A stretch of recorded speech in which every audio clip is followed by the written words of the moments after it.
Okay. Hi, Grace. This is Tyler Muffley. Good to see you. Um, I just wanted to give you kind of a heads up here about what I was planning on talking about on Monday night. I used linked administrative healthcare databases to better understand the ENT workforce, and particularly the question related to physician rurality, and um, we'll take this data and then use it for our cohort. We're going to do the mystery caller study on. One of the major themes is just going to be that there's no perfect database, that there's no national clearinghouse of ENT or physician data anywhere, and so while these administrative databases are super powerful, um, physicians can occur under multiple names, multiple addresses, multiple subspecialties, um, and so we have to balance a little bit about what we think is the source of truth here. So I'll walk through how I constructed what I would call the single source of truth database. And I need Christina's ring light here because this isn't flattering to me. But all the slides are my own and all the data is my own, so any mistakes are my own. This slide really highlights one of the major themes of the project so far for me, that no single physician database is sufficient by itself. Each database has strengths, weaknesses, blind spots. Across the top are the different variables of interest, excuse me, and along the left side are the individual databases that we have public access to, either through hand searching or bulk download.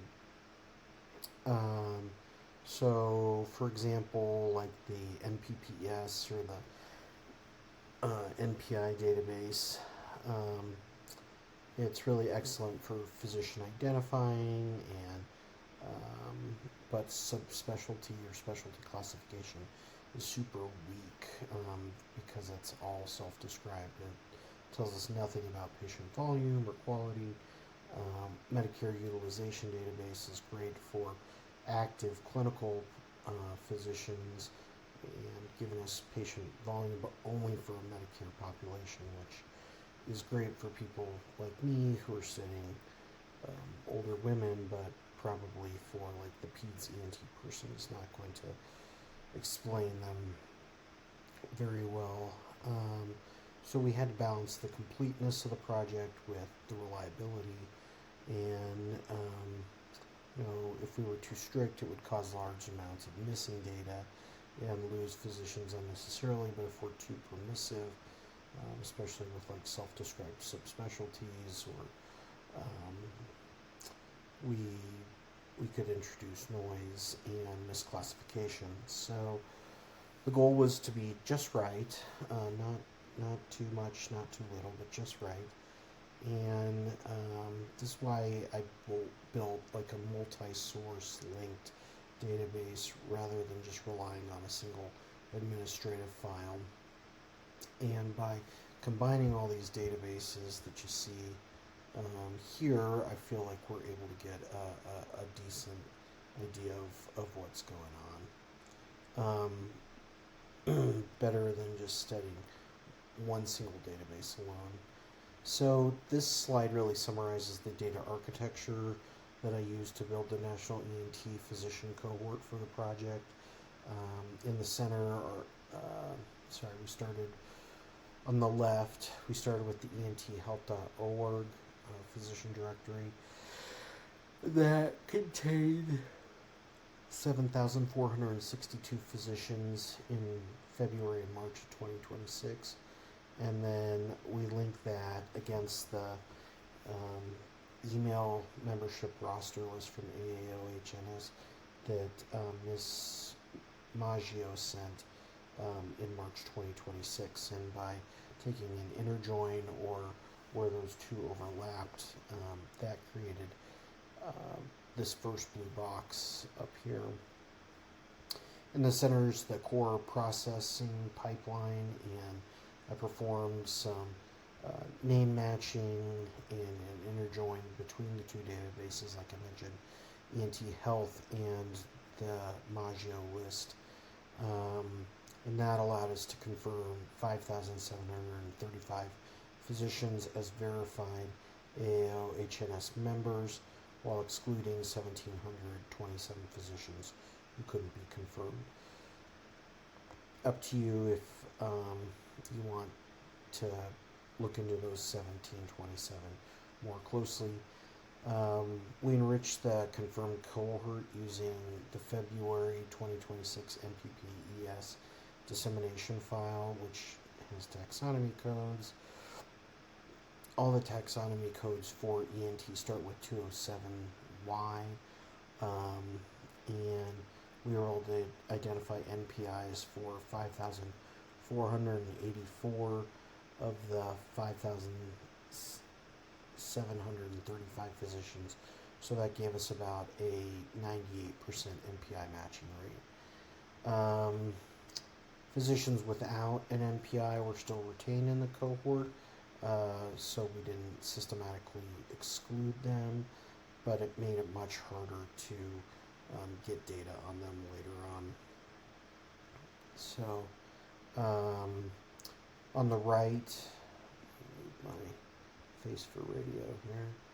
On the right, you can see this is where the outputs are. The first output's the ENT master roster, a SSOT single source of truth, where we took the data, we tried to make it get as good of coverage as possible, and from that we derived this final analytic cohort. The final cohort included the 5,735 confirmed physicians, of whom 5,549 were considered eligible for the mystery caller analysis because they had NPIs available. And overall, this framework was set up by me to maximize physician confirmation and improve data provenance. And it's just saying that we know where each physician was verified. Oops. I don't know what that did, but okay. So like I said, 98.8% of the 5,484 NPIs were found for the 5,735 confirmed physicians in the ENT cohort. So this slide is kind of busy, but basically shows that people's names are super messy, especially when you get into hyphenated names. Looking at you, Cabrera-Muffley, and start using honorifics like MD, FACS, blah blah blah. So to address this, we built a name parser which pulled out each of the individual parts of the name and made it normed it, and then we used 11 different matching systems across 9 federal and state healthcare databases. So it began with the name parsing normalization. We standardized punctuation, suffixes, capitalization, formatting, and then we generated multiple candidate name variants for each physician. We used 4 parallel matching strategies. I can get into this if you really want to nerd out, but it's like first name, last name, middle name as first name as middle name,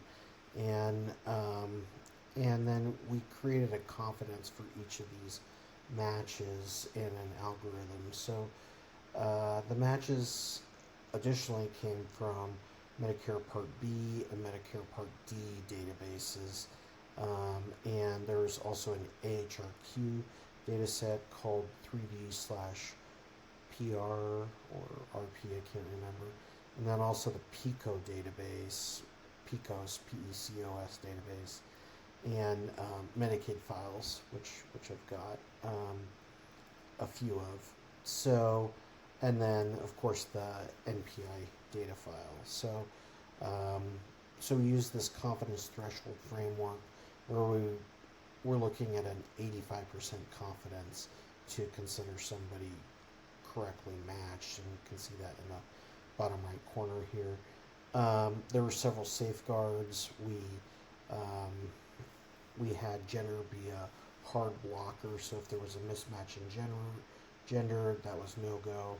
If there was a single physician name mapped to multiple NPIs, we'd reject the match rather than force an assignment.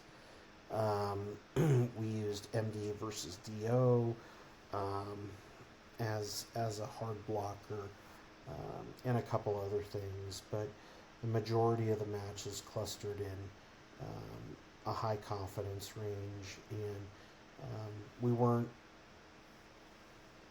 didn't just try and maximize the number of matching events, but the quality of the matching events. So,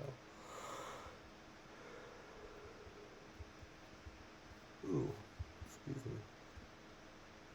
Okay, so this is particularly rough for our population. So, let's say you've got, you just want to know where somebody works, right? Well, there's like so many addresses that are included in these administrative databases. There's like probably the ODU has a corporate headquarters where they have one address for you. There's the hospital for ODU, which has Medicare claims or Medicaid claims. There's maybe your private practice clinic. Maybe there's your satellite office clinic.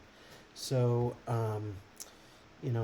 one NPI number can, in this case, have four different addresses. And so we really went with the NPPES file and used the practice address there, so that we could just standardize it for everyone. And there is a data file looking at satellite offices, and we can look at that. Maybe physicians regularly travel to rural outreach clinics,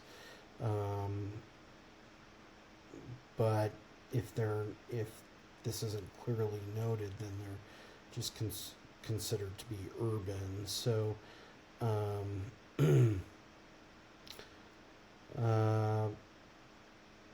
so I really worked hard on geographic attribution, and I feel like we got a good sample of folks here with the correct addresses, and confirmed that in a couple different databases. Okay, next slide. Okay, so this is like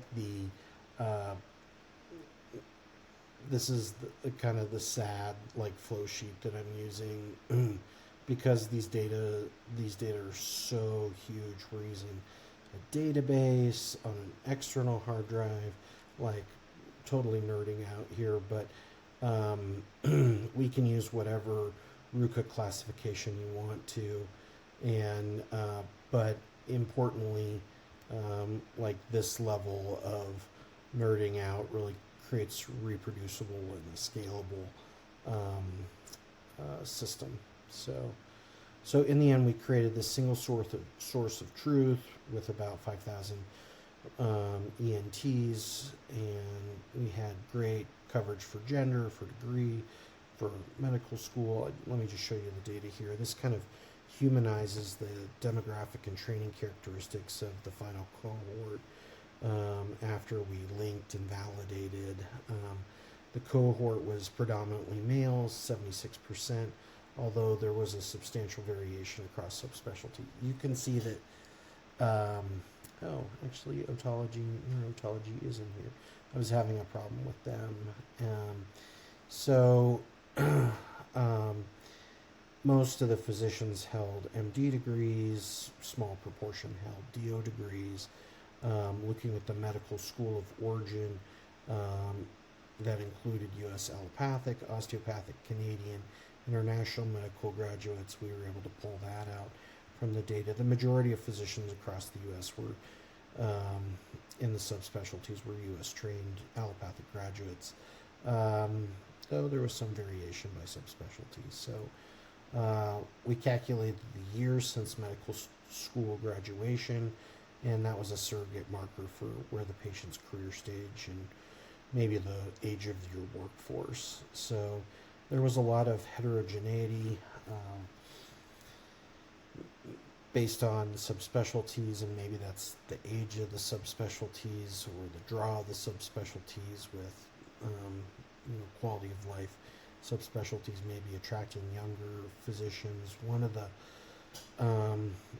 goals here was that we could create a framework so that in the future we could do this for other subspecialties or ENT in the future and just look at it again. So, all right, here's the next section, and this is more workforce distribution, career stage, training geography. We estimated the physician age. I want to be clear, this is an estimate. We found a lot of variation across the subspecialties.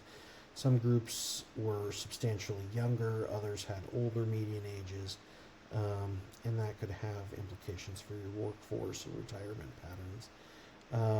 We looked at whether physicians completed residency training in the same state where they currently practice. This is there's been a correlation about training and then practicing in the same local area, and this regional retention rings true here too. The lower half of the table, move my face up here. The lower half of the table shows geographic distribution across specialty society regions. So these are the Board of Governors regions, and some regions have a huge, disproportionately large share of the subspecialists, while others have relatively underrepresentation. So, instead of just counting physicians nationally here, hopefully this allows us to figure out where physicians start in their training, where they go long term, and where they concentrate. Oops. All right. So this portion of the table focuses on practice geography. Again, these rurality numbers, we can use whatever schema you want for, as long as it's been used before. But there were relatively few people in large or small rural areas, and looking at travel burden and access, this becomes super important.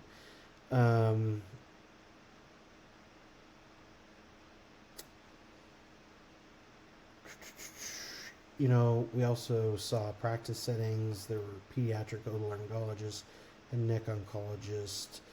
They were much more concentrated in academic or hospital-based practices. I am not sure if that's the case in reality, but I would love your feedback. I'm not real precious about this data. I just want to know if it rings true with what you think. So overall, this is more complex than just counting docs and saying, hey, we've got 5 here and 10 here. Looking at practice scale, Medicare activity, markers of clinical volume. Again, this is hard to get to for physicians taking care of younger patients, but most ENTs practiced in large group practices, and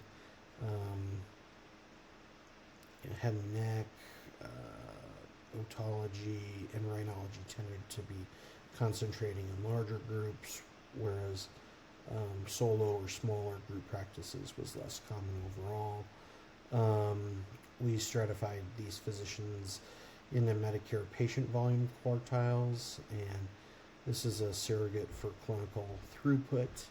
Um, uh, we know that pediatric otolaryngologists are going to have incredibly few patients who are on Medicare unless they're disabled in some way. So, all right, great. All right, last part of the table here and all the footnotes. Hey, um, so, uh, so this is the methodology and the provenance underlying the cohort construction. I wanted to look at like PhDs, MPHs, MBAs, graduate credentials, since really a minority of physicians have advanced non-medical degrees, although it was a little higher than I thought it was going to be. So the section below provides all these technical definitions, and is fairly important for us to know. And if you have any concerns or thoughts, I'm happy to review all of those. If again, I'm not super precious about this data. So that's it. That's 21 minutes. Sorry. We'll talk more about it at 4:30 Mountain. Thanks, Grace. Bye-bye.